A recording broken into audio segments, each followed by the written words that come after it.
Dua pilot jet tempur Su-27 Rusia mendapat penghargaan karena berhasil menabrak drone AS MQ-9 Reaper di Laut Hitam pada Selasa lalu.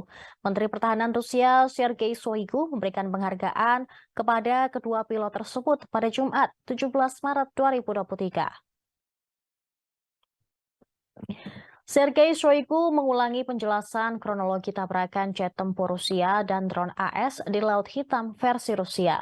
Ia menyebut akibat manuver yang tajam, drone MQ-9 terbang tidak terkendali dengan kehilangan ketinggian lalu bertabrakan dengan permukaan air. Shoigu menegaskan, para pejuang Rusia tidak menggunakan senjata lintas udara, tidak melakukan kontak dengan kendaraan udara, tak berawak dan kembali dengan selamat ke pangkalan udara mereka. Menurut Kementerian Pertahanan Rusia, drone tersebut terbang dengan transpondernya mematikan.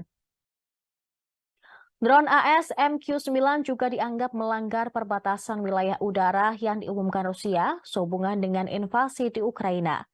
Setelah insiden ini, pihak Rusia berencana mengambil puing drone AS yang jatuh di Laut Hitam. Sementara itu, Amerika Serikat mengatakan tidak ada informasi penting yang dapat dipulihkan dari drone tersebut.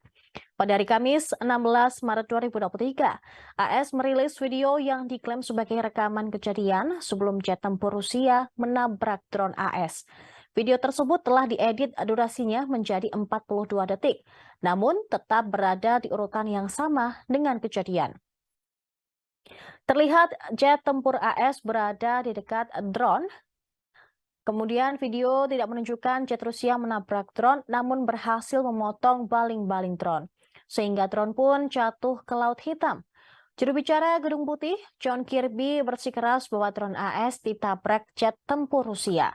Sementara itu, Duta Besar Rusia untuk Amerika Serikat, Anatoly Antonov, meminta AS berhenti melakukan penerbangan di sekitar perbatasan Rusia dan Ukraina.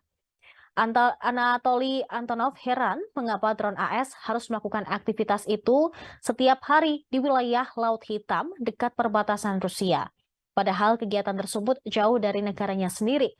Ia yakin drone AS MQ-9 Reaper bertugas mengumpulkan informasi yang dapat digunakan untuk membantu Ukraina dalam upaya penyerangan militer di wilayah Rusia.